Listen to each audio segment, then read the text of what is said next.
So here we have the Volkswagen UP 1 litre move up on a 15 plate. I'm going to start off by showing you around the outside of the car, and then we'll hop in and run through some controls on the inside. From the outside you can see that it's a 5-door car.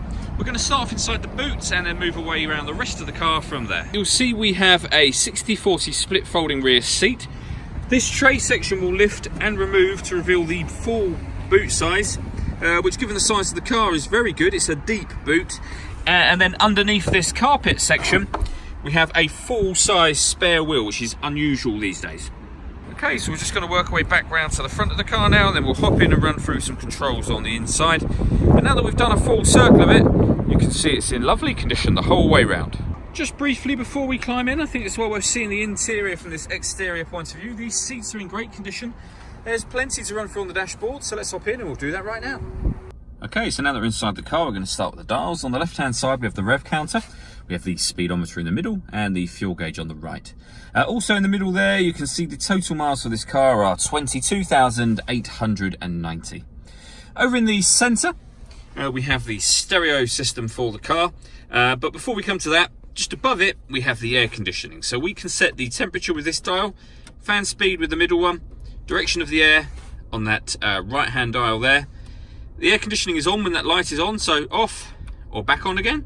This slider will either circulate the car or the air that's in the car, or bring in fresh air from the outside, depending on which side it's on. So if you're recirculating it, it's a good way of heating or cooling the car very quickly, depending on the temperature that you set here.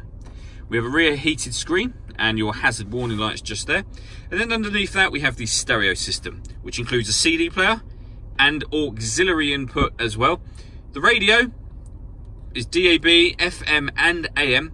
Media will be your CD player and auxiliary input, and the main volume for the stereo is just at the end here.